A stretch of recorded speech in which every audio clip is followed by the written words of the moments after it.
বারবার বলেছি, যারা অতীতে দুর্নীতি করেছে, অতীতে যারা চাটুকার ছিল, তাদের দিয়ে আর যাই হোক না কেন দেশের কখনো মঙ্গল হবে না। এটা ওলিয়া বুজুর্গদের দেশ, আলেম ওলামাদের দেশ। এখানে পার পাবেন না। পার যদি পেত হাসিনা পেয়ে যেত, কারণ তার সাথে বিরাট একটা শক্তি ভারত ছিল, কিন্তু ভারত আল্লাহর থেকে বড় না। নাউজুবিল্লাহ। আপনি তো বলছিলেন মদিনার সনদ হিসাবে কাজ করবেন, এখন মদিনার সনদ কোথায় গেল? আবার নতুনভাবে বলতে চাই না, জাতিকে মুক্তি দেন, না হলে জাতি আপনাকে মুক্তি দেবে। দুটার মধ্যে একটাই হবে, তৃতীয় কোনো কিছু হবে না। হয়তো আমরা থাকবো, না হলে আপনি থাকবেন। তা আপনি যাওয়ার সম্ভাবনাটা বেশি, কারণ 70% সাথে আপনি পারবেন না। সবচেয়ে চোর লোক, সবচেয়ে বড় বদমাশ শাহাবুদ্দিন চুপ্পু ছিল এটার দায়িত্বে। তার থেকে নিকৃষ্ট কোনো লোক কখনো চেয়ারম্যান ছিল না। আমরা চাই না এই ধরনের নিকৃষ্ট ব্যক্তিরা সাংবিধানিক পদগুলিতে এসে কলুষিত করুক। জনাব তারেক সাহেবকে এটা বিশ্বাস করতে হবে, আপনার দলের অনেক লোক আছে যারা গুলশনে ছিল, বারিধারাতে ছিল, বা ঢাকার বাইরে অনেক জায়গায় ছিল, তারা কিন্তু মুভমেন্ট দেখে নাই। লক্ষ লক্ষ লোক কিভাবে ঢাকায় সমাগম হয়েছে এটা তারা দেখে নাই। এটা তারা সিনেমা দেখার জন্য আসে নাই। আজকে জবাবদিহিতা না থাকার ফলে কি হচ্ছে? মা ছেলেকে নিয়ে হোটেলে থাকছে, ভাই বোনকে নিয়ে রাত্রে যাপন করছে, এমপি মন্ত্রীরা সুন্দরী রমণীদেরকে নিয়ে হোটেলে রাত কাটাচ্ছে। আমরা কোথায় যাচ্ছি তাহলে? জাতি হিসাবে কোন দিকে অগ্রসর হচ্ছি? ধ্বংসের দিকে অগ্রসর হচ্ছি। আপনি কি শহীদ রাষ্ট্রপতি জিয়াউর রহমানের ছেলে হিসাবে, বেগম খালেদা জিয়ার ছেলে হিসাবে এটাই কামনা করেন দেশটা ধ্বংসের দিকে যাক? আল্লাহর কাছে কি জবাব দেবেন? আপনি তো বলছিলেন মদিনার সনদ হিসাবে কাজ করবেন, এখন মদিনার সনদ কোথায় গেল? এখানে মঞ্জু সাহেব বলে গেল আপনার 31 বা 32 দফা, এই দফাগুলি কোথায় গেল? এই দেশের মানুষের প্রতি দয়া করেন, জবাবদিহিতা নিশ্চিত করেন, না হলে সমাজ প্রতিদিন প্রতি সেকেন্ডে ধ্বংসের দিকে এগিয়ে যাবে। এখানে অনেকেই বলেছে বিভিন্ন শিক্ষা প্রতিষ্ঠান এখন একটা যুদ্ধক্ষেত্রে পরিণত হচ্ছে, শিবিরের ছেলেদের উপর আক্রমণ হচ্ছে হেলমেট বাহিনী দ্বারা। আপনার আশেপাশে যারা আছে তারা কিরকম, তাদের সম্বন্ধে আপনি অবহিত হন। আমি বারবার বলেছি, যারা অতীতে দুর্নীতি করেছে, অতীতে যারা চাটুকার ছিল, তাদের দিয়ে আর যাই হোক না কেন দেশের কখনো মঙ্গল হবে না। এটা ওলিয়া বুজুর্গদের দেশ, আলেম ওলামাদের দেশ। এখানে পার পাবেন না। পার যদি পেত হাসিনা পেয়ে যেত, কারণ তার সাথে বিরাট একটা শক্তি ভারত ছিল, কিন্তু ভারত আল্লাহর থেকে বড় না। নাউজুবিল্লাহ। আমরা চাই না মানুষের বদ্দোয়া আপনার উপর লাগুক, কিন্তু আপনি সেদিকে অগ্রসর হচ্ছেন। জবাবদিহিতা নিশ্চিত করেন, দেশটাকে সঠিক পথে পরিচালনা করেন, আমাদেরকেও শান্তিতে থাকতে দেন, জনগণকেও শান্তিতে থাকতে দেন। আমরা বারবার একই কথা বলছি, দ্রব্যমূল্যের কি অবস্থা?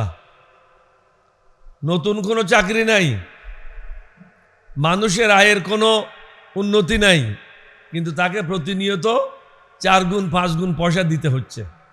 এই পয়সাটা কোত্থেকে আসবে?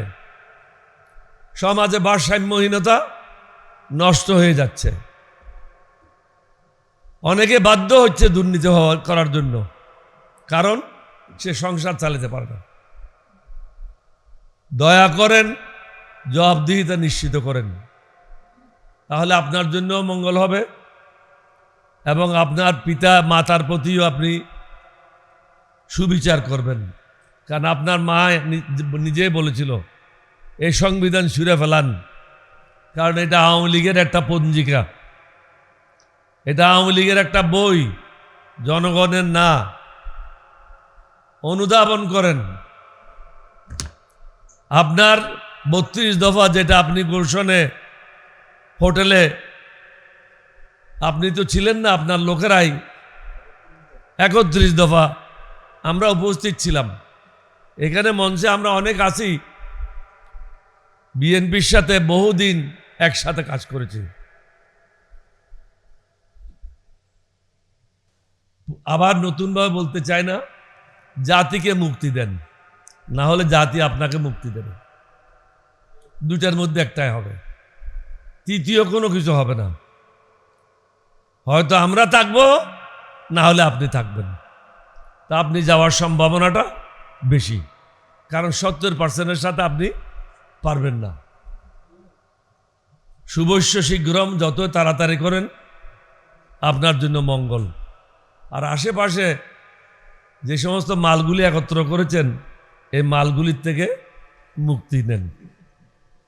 এগুলি ভালো মাল না, পচা মাল। পচাও এরকম না। আমাদের দেশে বলে লইট্টা মাছ, লইট্টা মাছ পচে গেলে খাওয়া যায় না। এগুলি লইট্টা মাছের থেকেও খারাপ।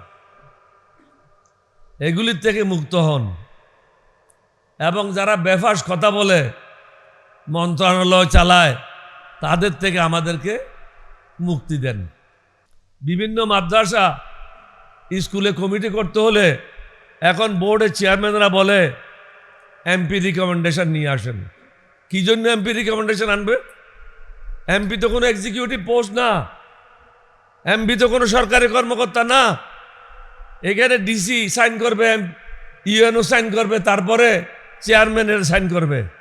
মেহরবানি করে এই বিষয়গুলি দেখেন, না হলে লেখাপড়াটাও অলরেডি নষ্ট হয়ে যাচ্ছে, এটা আরও নষ্ট হবে। কারণ এখান থেকেও চাঁদাবাজি নতুনভাবে শুরু হয়ে যাবে। আপনাদের সবাইকে ধন্যবাদ।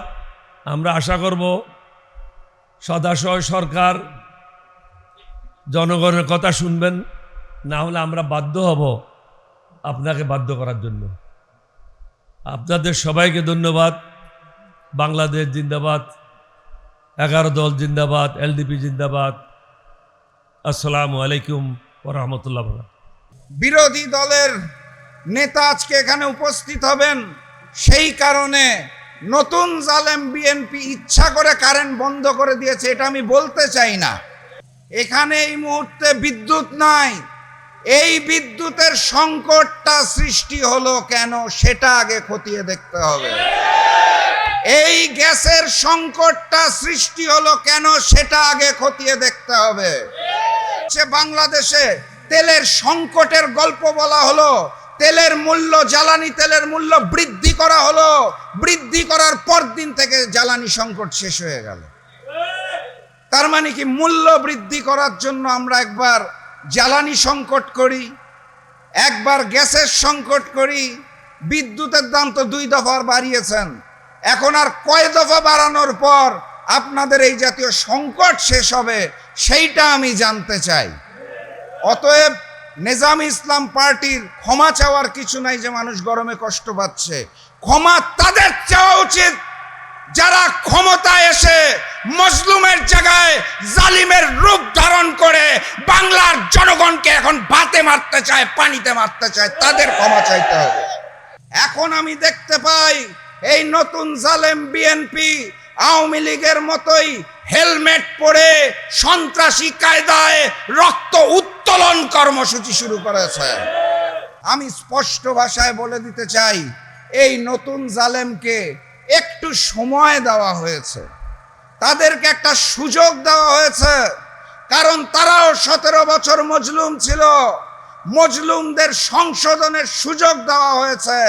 তারা যদি সুযোগ গ্রহণ না করে, তাহলে 11 দলের পক্ষ থেকে সরকার পতনের 1 দফা দাবি মাঠে আসবে এবং আমরা সেটা সকলে মিলে প্রয়োজনে আবারও রক্ত দিয়ে পূরণ করব ইনশাআল্লাহ। কিন্তু এই বাংলার জমিনে নতুন জালেম, নতুন বেঈমান, নতুন গাদ্দার, এই নতুন বিএনপিকে আর নতুন করে শোষণ করার সুযোগ দিব না ইনশাআল্লাহ। সংগ্রামী সাথী এবং বন্ধুগণ, সব সময় সুযোগ পাই না। আজকে যেহেতু নেজামি ইসলাম পার্টির আলোচনা সভায় এসেছি, আমি ছোট্ট করে এই ঐতিহ্যবাহী সংগঠনকে কতটা ভালোবাসি এটা 3 লাইনে বলার চেষ্টা করব। নেজামি ইসলাম পার্টিকে আমি 3টা কারণে অত্যন্ত শ্রদ্ধা করি এবং ভালোবাসি। আমার স্বচক্ষে দেখা অভিজ্ঞতা থেকে বলতে পারি, প্রথম কারণ, নেজামি ইসলাম পার্টির সর্বোচ্চ পর্যায় থেকে সকল নেতাকর্মী অত্যন্ত বিনয়ী এবং তাদের মধ্যে কোনো অহংকার নাই। এই কারণে তাদের আমি খুব ভালোবাসি। দ্বিতীয় কারণ, যখন বাংলাদেশের অসংখ্য রাজনৈতিক দল চিন্তা করছিলেন, গবেষণা করছিলেন অন্তর্বর্তী সরকারের সময় একক নির্বাচন করব, জোটবদ্ধ করব, বিএনপির সাথে করব নাকি জামাতের সাথে করব, সুবিধাবাদী করব নাকি অসুবিধাবাদী করব, ওই সময় বাংলাদেশ নেজামি ইসলাম পার্টি পাথর দিয়ে যে বিএনপির সন্ত্রাসীরা হত্যা করত, চাঁদাবাজি করত, সেই দৃশ্য দেখে তখনই সিদ্ধান্ত নিতে পেরেছিল কোনো সুবিধাবাদী রাজনীতি করব না, জনগণের রাজনীতি করব এবং রাজপথে থাকব। এই চিন্তা করতে তাদের সময় নিতে হয় নাই, নির্বাচনের তফসিল ঘোষণা করতে হয় নাই, কোনো জায়গায় বাহাজ করতে হয় নাই। তৃতীয় যেই কারণে আমি নেজামি ইসলাম পার্টিকে অত্যন্ত ভালোবাসি, আমরা যখন 8 দল থেকে 11 দলে রূপান্তর হয়েছিলাম, তখন দফায় দফায় আমাদের আসন বন্টন নিয়ে বৈঠক হচ্ছিল।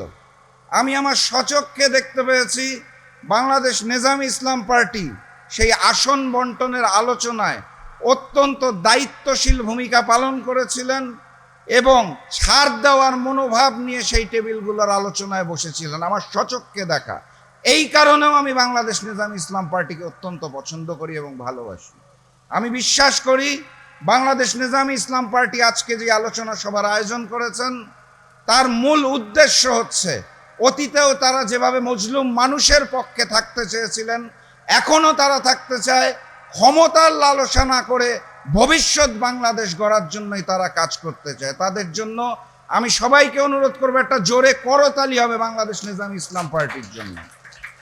সংগ্রামী সাথী এবং বন্ধুগণ, বক্তব্য দীর্ঘায়িত করার সুযোগ নাই, অনেক বক্তা আছে এবং সামনে যারা বসে আছে তারা অত্যন্ত কষ্ট পাচ্ছে, আমি দেখতে পাচ্ছি গরমের কারণে। প্রচণ্ড গরম পরিবেশ এই ঘরটার ভিতরে, এবং মঞ্চ থেকেও বিনয়ী নেজামি ইসলাম পার্টির নেতারা বারবার বলছিলেন, আমি কানে শুনতে পাচ্ছি, যে মানুষগুলার খুব কষ্ট হচ্ছে এবং ক্ষমা চাওয়া দরকার। আমি অত্যন্ত বিনয়ের সাথে বলতে চাই, নেজামি ইসলাম পার্টি এখানে আয়োজন করেছে, তাদের ক্ষমা চাওয়ার কিছু নাই। এখানে এই মুহূর্তে বিদ্যুৎ নাই, এই বিদ্যুতের সংকটটা সৃষ্টি হলো কেন সেটা আগে খতিয়ে দেখতে হবে। এই গ্যাসের সংকটটা সৃষ্টি হলো কেন সেটা আগে খতিয়ে দেখতে হবে। আমি বিশ্বাস করতে চাই বিরোধী দলের নেতা আজকে এখানে উপস্থিত হবেন, সেই কারণে নতুন জালেম বিএনপি ইচ্ছা করে কারেন্ট বন্ধ করে দিয়েছে এটা আমি বলতে চাই না, এটা আমি বিশ্বাসও করতে চাই না। আমি যেটা দেখি এবং বিশ্বাস করি সেটা হচ্ছে, বাংলাদেশে তেলের সংকটের গল্প বলা হলো, তেলের মূল্য, জ্বালানি তেলের মূল্য বৃদ্ধি করা হলো, বৃদ্ধি করার পর দিন থেকে জ্বালানি সংকট শেষ হয়ে গেল। তার মানে কি, মূল্য বৃদ্ধি করার জন্য আমরা একবার জ্বালানি সংকট করি, একবার গ্যাসের সংকট করি, বিদ্যুতের দাম তো 2 দফা বাড়িয়েছেন, এখন আর কয় দফা বাড়ানোর পর আপনাদের এই জাতীয় সংকট শেষ হবে সেইটা আমি জানতে চাই। অতএব নেজামি ইসলাম পার্টির ক্ষমা চাওয়ার কিছু নাই যে মানুষ গরমে কষ্ট পাচ্ছে। ক্ষমা তাদের চাওয়া উচিত যারা ক্ষমতায় এসে মজলুমের জায়গায় জালিমের রূপ ধারণ করে বাংলার জনগণকে এখন ভাতে মারতে চায়, পানিতে মারতে চায়, তাদের ক্ষমা চাইতে হবে। আমাদের ক্ষমা চাওয়ার কিছু নাই। সংগ্রামী সাথী এবং বন্ধুগণ, আমি এক সময় দেখতাম যে চক্ষুদান কর্মসূচি হচ্ছে। এখন আমি দেখতে পাই নতুন জালিম চক্ষু উত্তোলন কর্মসূচির সূচনা করেছে।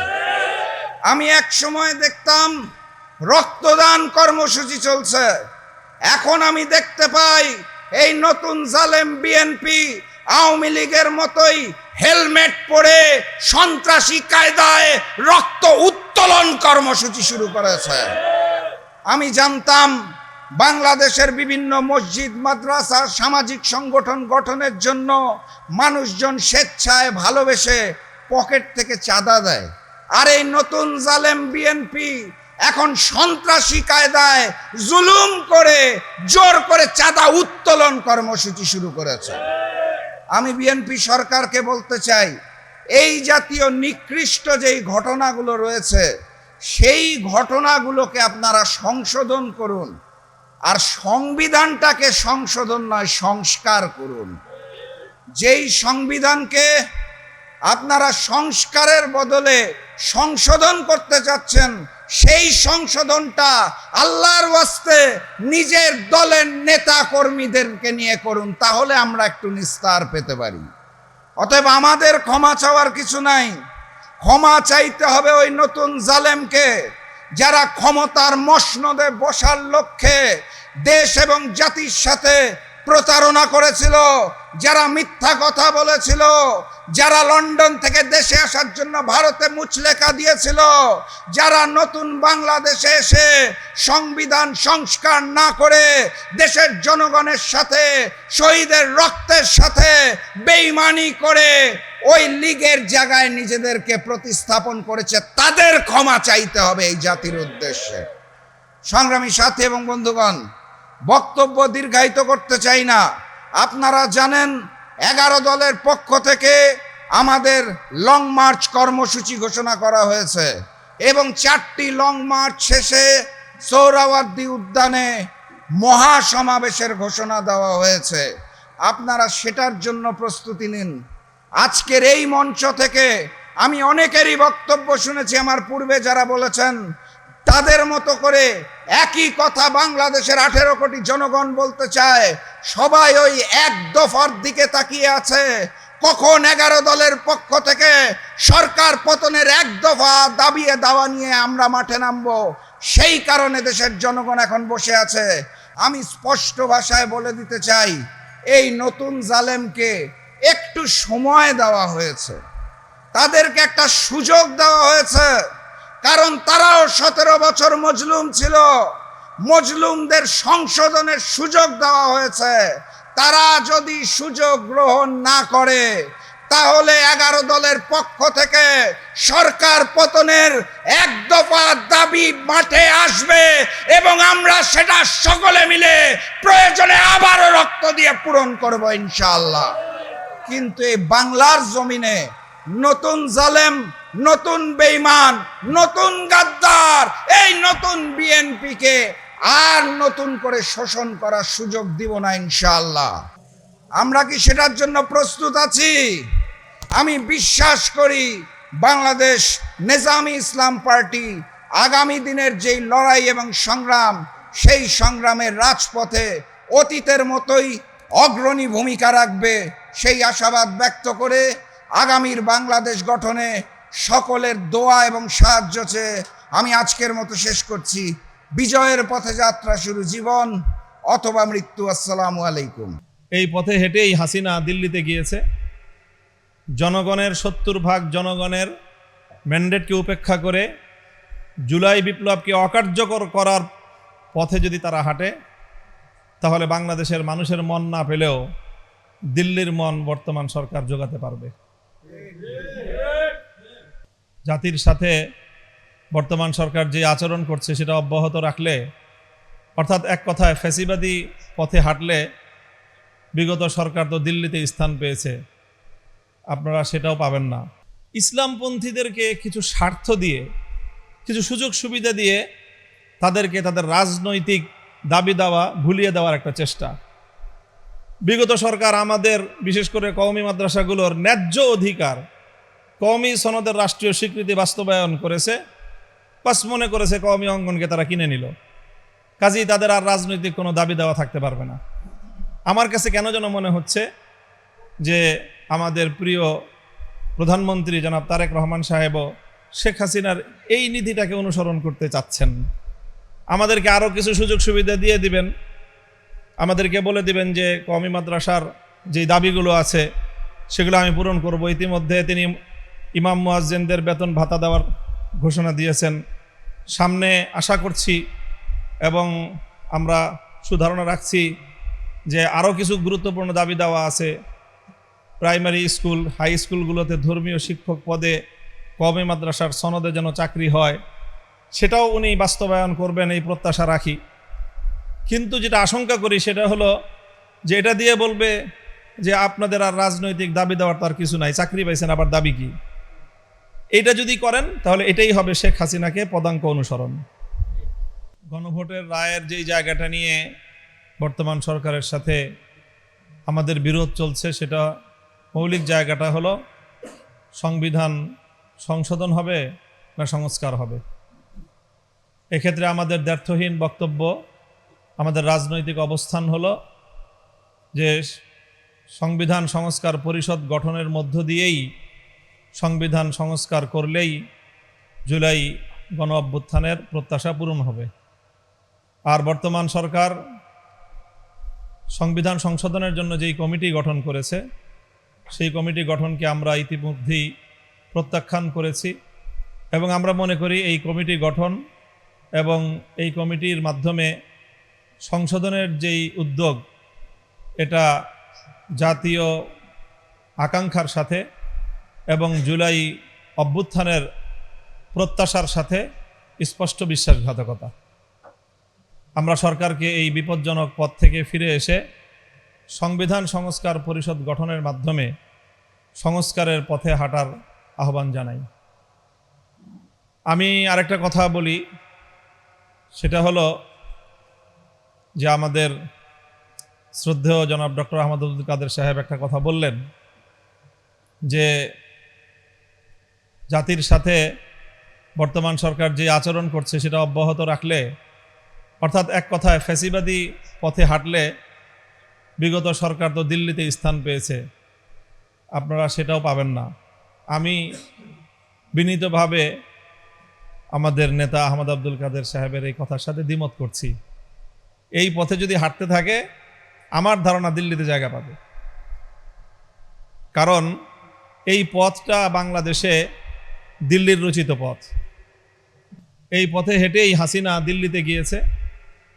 জনগণের 70% জনগণের ম্যান্ডেটকে উপেক্ষা করে জুলাই বিপ্লবকে অকার্যকর করার পথে যদি তারা হাঁটে, তাহলে বাংলাদেশের মানুষের মন না পেলেও দিল্লির মন বর্তমান সরকার জোগাতে পারবে। আর দিল্লির প্রতি আমার এখন এই সুধারণা, আর হাসিনাকে যেভাবে জায়গা দিয়েছে পরবর্তী ফ্যাসিবাদীকেও দিল্লি জায়গা দিবে বলেই আমার ধারণা। কাজে আমি সেটা নিয়ে শঙ্কিত না যে তারা দিল্লিতে জায়গা পাবে না।